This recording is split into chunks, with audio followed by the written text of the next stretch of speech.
Le gouvernement de Joseph Dimrangar Datnadi remanie la présentation du nouveau gouvernement dans cette édition du journal.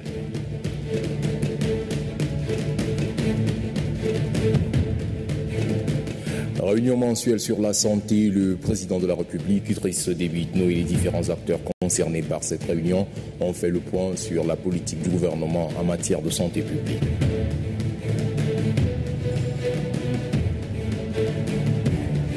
Haute Cour de justice, la première session ordinaire de l'année 2013 a eu lieu ce matin.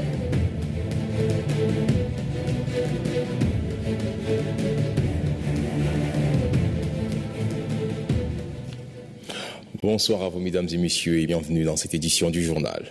Ouvrons cette édition avec la présentation du nouveau gouvernement. Décret numéro 228, /PR, /PM, /2013, portant remaniement du gouvernement. Le président de la République, chef de l'État, président du Conseil des ministres, vu la Constitution, vu le décret numéro 066, /PR, /2013, du 21 janvier 2013, portant nomination d'un Premier ministre chef du gouvernement, vu le décret numéro 160, /PR, /PM, /2013, du 17 février 2013, portant remaniement du gouvernement, sur proposition du Premier ministre chef du gouvernement, décrète, article 1er, le gouvernement de la République est remanié comme suit.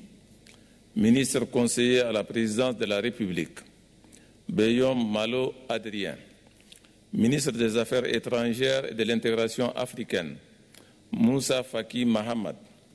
Ministre délégué à la présidence de la République, chargé de la défense nationale, des anciens combattants et victimes de guerre, Benaido Tatola.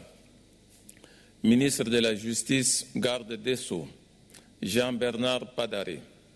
Ministre de l'Intérieur et de la Sécurité publique, Tchonai Elimi Hassan.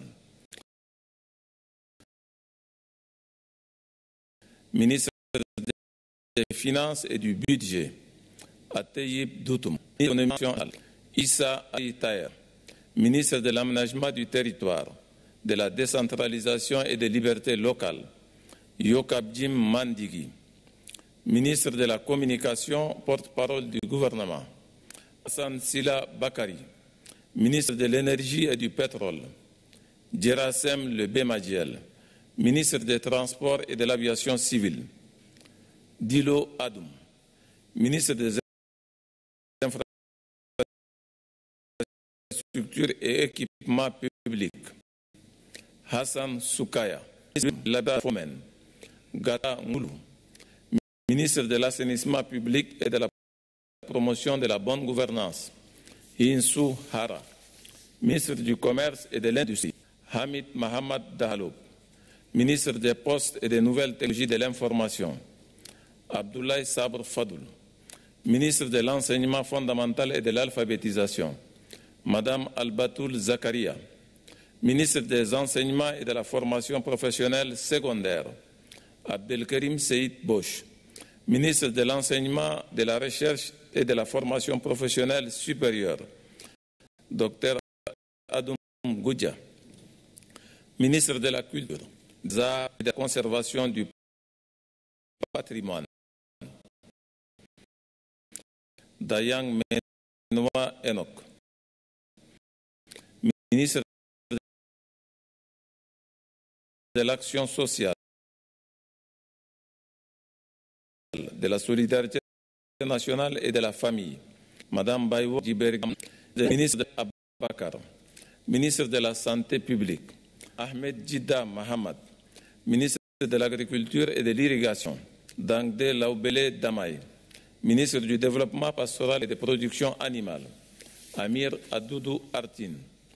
Ministre de l'Hydraulique rurale et urbaine, Ali Mohamed Abdoulaye. Ministre de l'Environnement et des Ressources halieutiques, Issa. Ministre des Mines et de la Géologie, Oumar Adoum Sini. Ministre de la Jeunesse et Sport, Mohamed Adoum.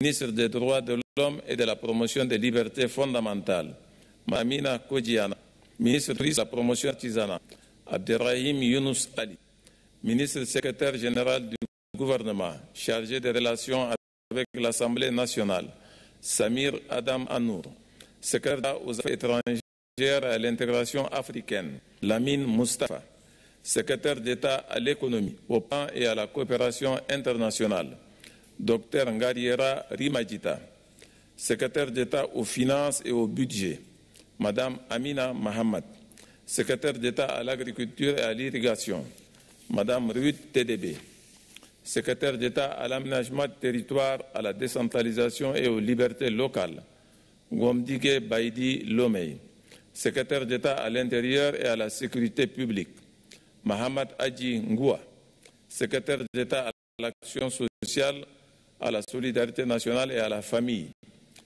Ignabay Claude Ignera, secrétaire d'État à la santé publique, Madame Shamsal Houda Abakar Kadade, secrétaire général adjoint du gouvernement, Mahamad Mamadou Adi. Article 2.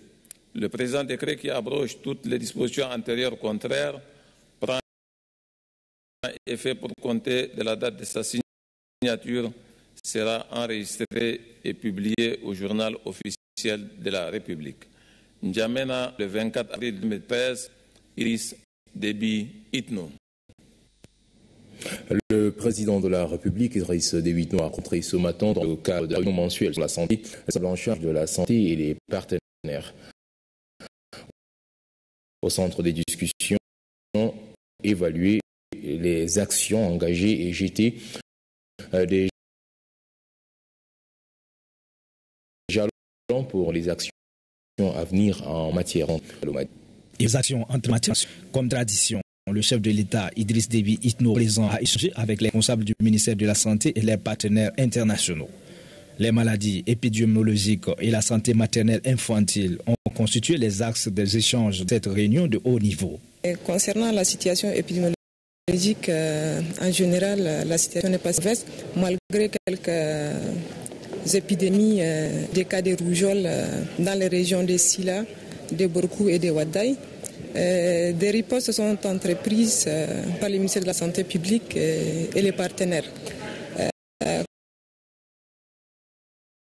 Concernant la situation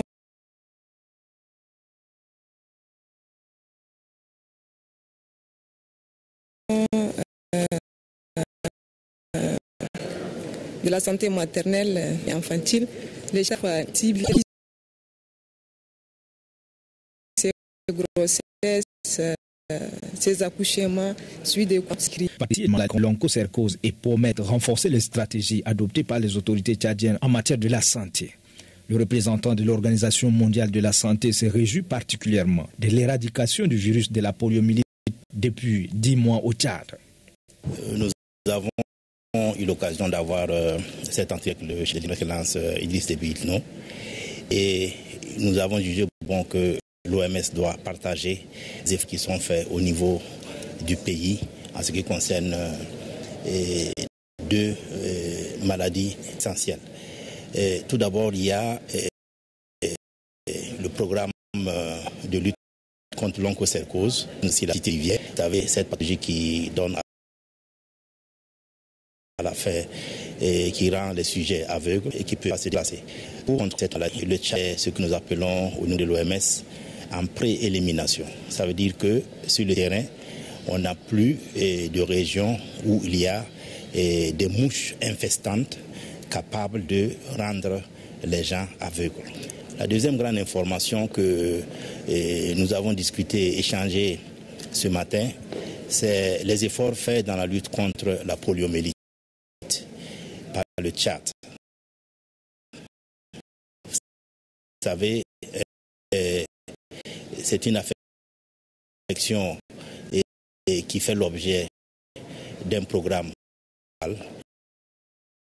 et qui doit être éradiqué du monde.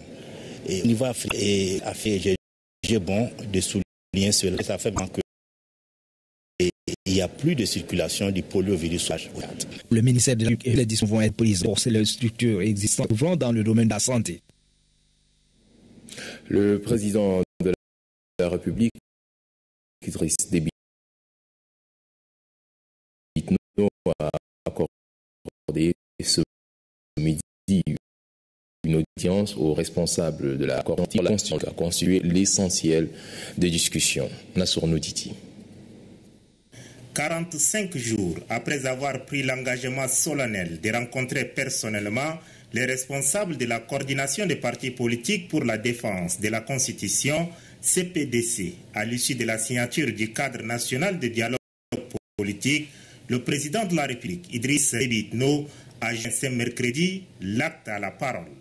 Saleh Kebzabo, Salibou Garba et Gangno Mbaïbal ont franchi le perron du palais présidentiel pour discuter directement avec le chef de l'État de cette plateforme nationale qui regroupe les forces politiques et la société civile et dont la mission première est de préparer les futures échéances électorales.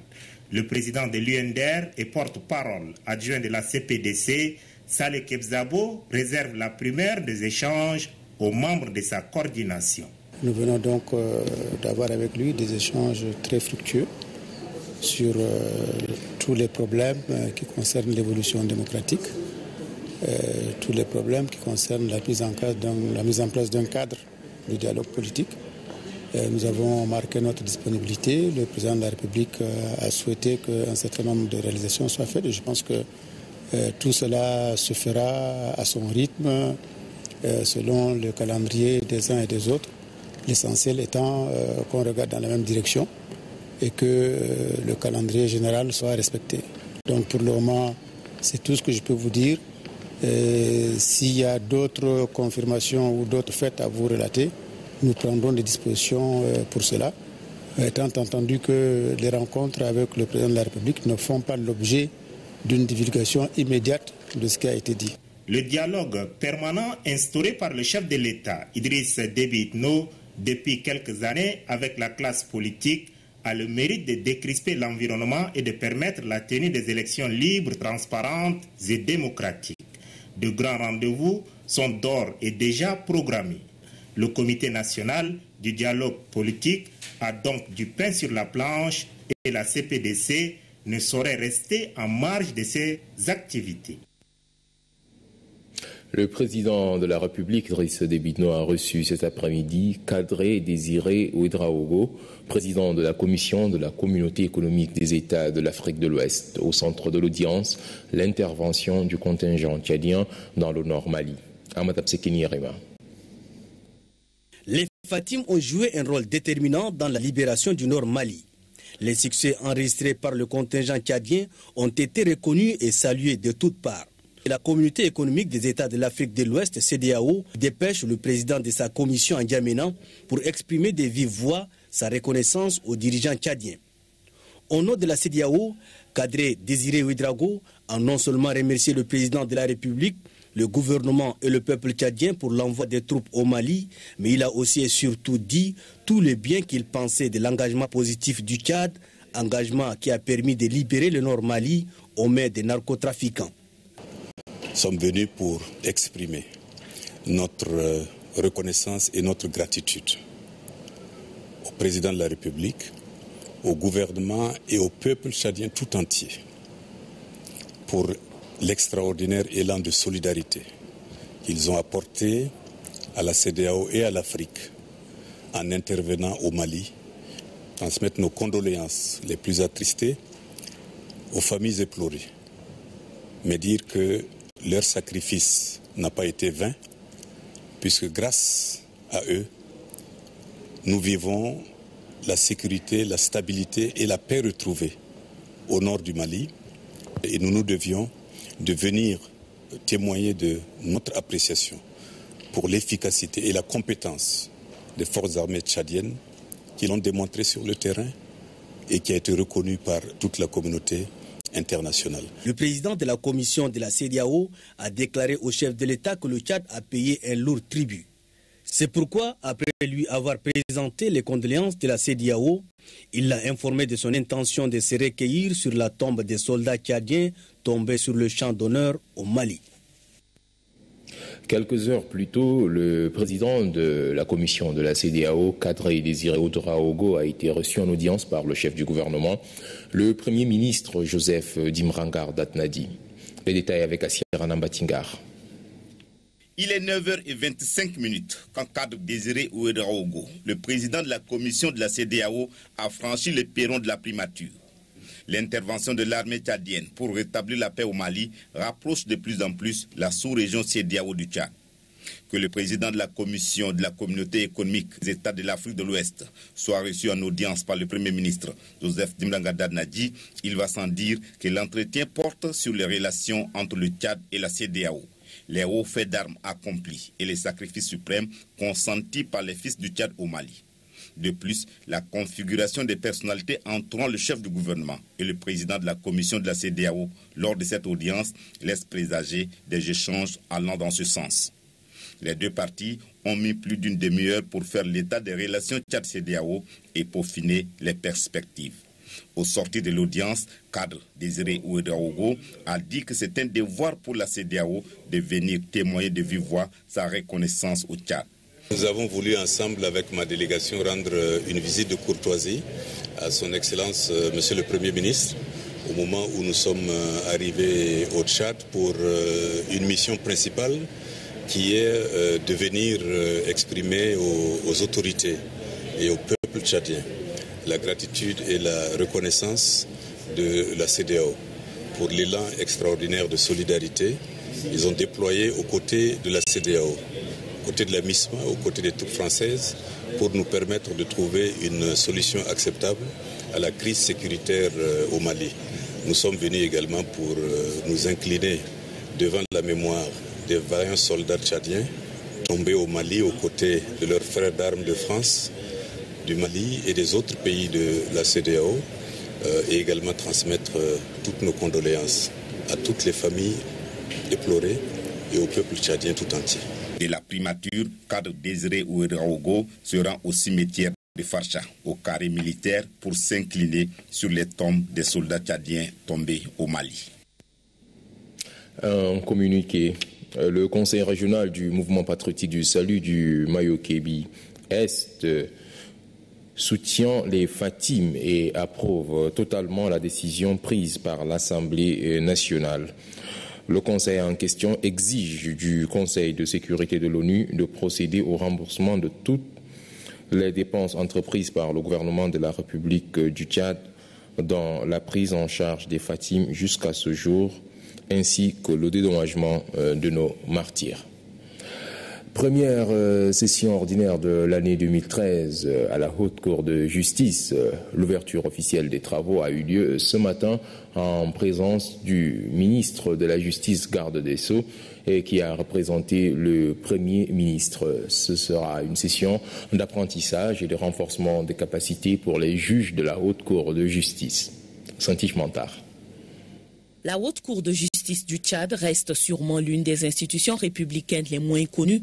Pourtant, elle existe depuis 13 ans. Sa constitution exceptionnelle et sa mission délicate font d'elle l'objet de critiques, de rumeurs et d'interrogations. Elle est la seule habilitée à juger les membres du gouvernement et le président de la République pour des actes de haute trahison. En attendant d'éventuels procès, la présidente de la Haute Cour de justice souligne qu'il faut renforcer les capacités des juges qui sont en majorité des députés. La session que nous ouvrons ce matin nous donnera l'opportunité de réaliser la simulation des procès, c'est-à-dire d'assimiler le contexte, le processus conduisant au débat des conclusions d'un procès, de réviser les principes fondamentaux du droit, d'acquérir les notions élémentaires du Code des procédures pénales et de comprendre le fonctionnement des hautes juridictions africaines. Au-delà de l'apprentissage, cette première session ordinaire devrait également permettre aux membres de la Haute Cour de justice d'identifier les défis à relever par l'institution. Pour le procureur général, l'un des défis et non des moindres est de surmonter les préjugés et les clichés véhiculés sur la Haute Cour de justice et sur ses membres. Autant le verdict, si verdict il y a, doit être vrai, dans le droit à la défense susceptible de garantir un procès juste et équitable, respectant la dignité humaine, doit être démise. Arrêtez de croire qu'on va un jour cesser de vous critiquer. Soyez conscients que les critiques sont toujours acerbes et persistantes. Elles résultent souvent de la méconnaissance des textes régissant notre institution. Pour mémoire, la Haute Cour de justice compte 15 membres titulaires issus de l'Assemblée nationale, de la Cour suprême et du Conseil. La première session ordinaire pour 2013 va durer 21 jours. Le secrétaire général du ministère de l'Environnement et des Ressources halieutiques, Sondi Madounia, a présidé ce matin la cérémonie d'ouverture d'un atelier qui porte sur la mise en place d'un système d'alerte permanent dans le cadre de la lutte contre la dégradation de l'environnement. La tenue de cet atelier est une recommandation de la Commission des forêts de l'Afrique centrale, COMIFAC. Bachar Yaya Issahanga. La protection de l'environnement, principalement les forêts, préoccupe à plus d'un titre le pays de l'Afrique centrale.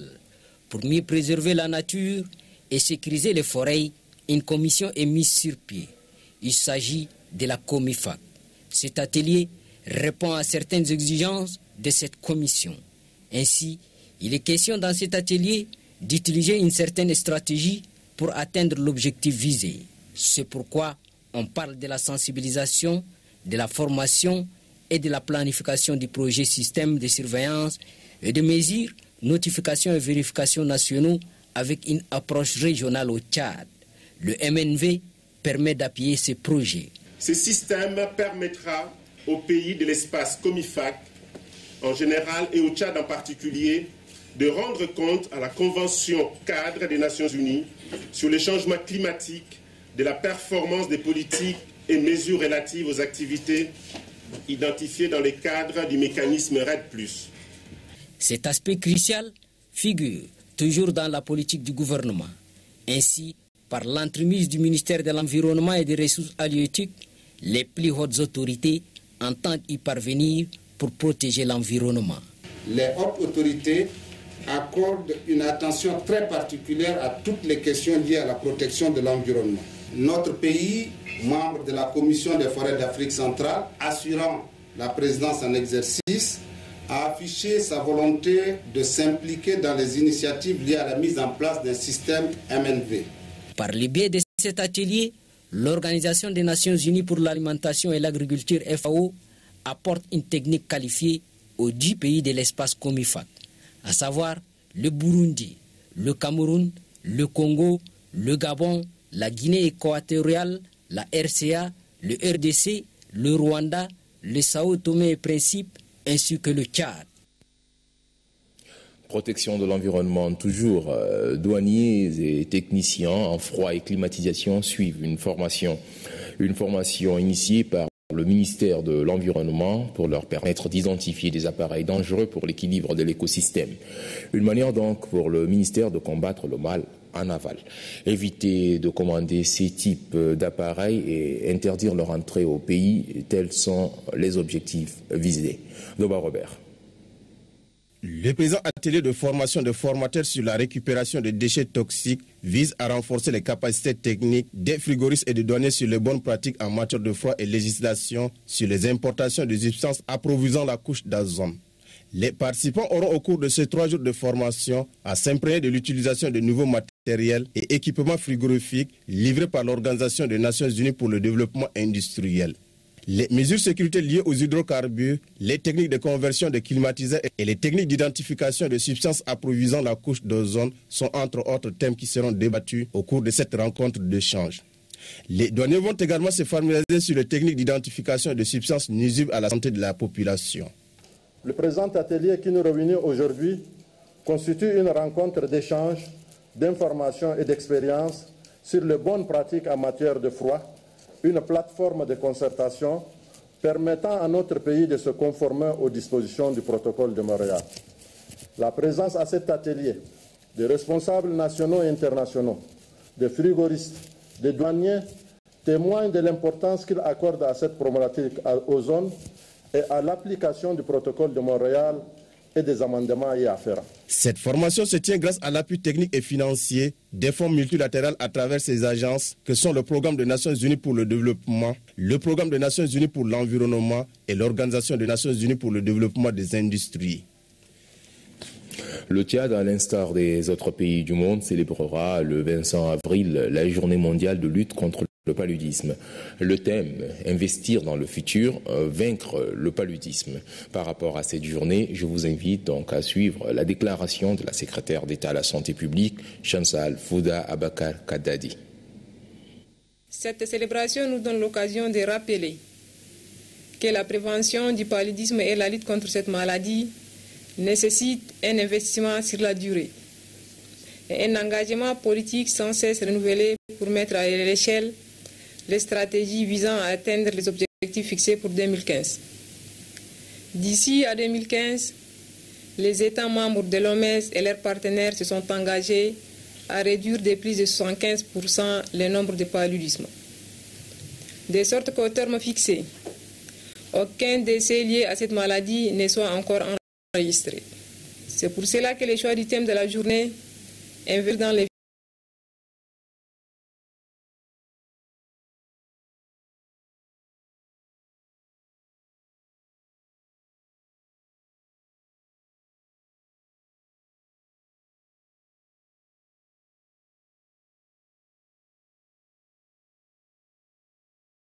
$100 millions de francs CFA a été débloqué pour permettre la mise en œuvre des activités prévues dans les plans d'action du Programme national de lutte contre le paludisme. Le ministre du Commerce, Hamid Mohamed Dahlob, a rencontré ce matin à la Chambre de commerce les opérateurs économiques. La cherté des vies et l'exercice du commerce au Tchad étaient au centre des discussions. Mamad Moussa Bamicheib. Après avoir rencontré la Chambre de commerce, le ministre en charge du commerce a tenu une réunion avec les hommes d'affaires tchadiens. L'échange a porté sur la cherté des vies qui perdure face aux opérateurs économiques. Le ministre Hamid Mohamed Dahlob a apporté une certaine précision par rapport à l'exercice du commerce. Il a mis l'accent sur les prix, qualité, quantité des produits et l'hygiène qui n'obéissent pas aux normes. Selon le ministre des tutelles, le respect des mesures prises par les autorités en matière de régulation du commerce s'avère primordial. On ne peut pas faire du commerce, nous convenons, à perte. Mais il y a le juste prix qui permet aux commerçants d'avoir sa marge bénéficiaire, mais qui permet aussi aux consommateurs d'acquérir sur le marché des produits à des prix raisonnables. Le chef du département de commerce n'a pas perdu de vue les phénomènes des produits prohibés, vendus et la spéculation. Il y a aussi des ventes sur le marché de produits prohibés. Plus grave, il y a des médicaments qui sont prohibés, qui sont périmés et qu'on retrouve au niveau des marchés. Ceci n'est pas conforme donc aux règles de commerce qui doivent être des règles qui vont dans l'intérêt général de la population. Les opérateurs économiques ont promis une fois de plus de respecter les mesures du ministère du Commerce. Cette bonne volonté des commerçants a réconforté le ministre Dahlob qui demande à tout un chacun de regarder dans la même direction afin de rendre la vie facile aux consommateurs. Un atelier de mobilisation et de renforcement des capacités des jeunes des régions du Mayo-Kébi ouest, de la Tandilé et du Logone occidental s'est tenu du 19 au 21 avril dernier à Pala. Une initiative de la première dame du Tchad, Hinda Déby Itno, vice-présidente de l'Organisation des Premières Dames d'Afrique contre le sida, OBDAS. C'est le secrétaire général de la région du Mayo-Kébi ouest qui a présidé cette rencontre. Belgar l'armée la guerre.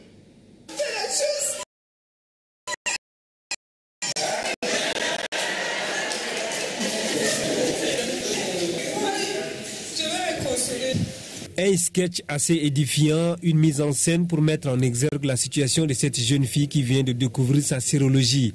C'est à l'occasion d'un atelier de mobilisation et de renforcement des capacités des jeunes initié par la première dame et mis en œuvre par le point focal de l'OBDAS. Il est question au cours de cette rencontre d'outiller les participants venus du Mayo-Kébi ouest, de la Tangilé et du Logone occidental sur la problématique de la santé maternelle et la lutte contre le VIH-Sida. Si hier les premières dames accompagnaient seulement leur mari aux cérémonies, aujourd'hui ce n'est plus le cas.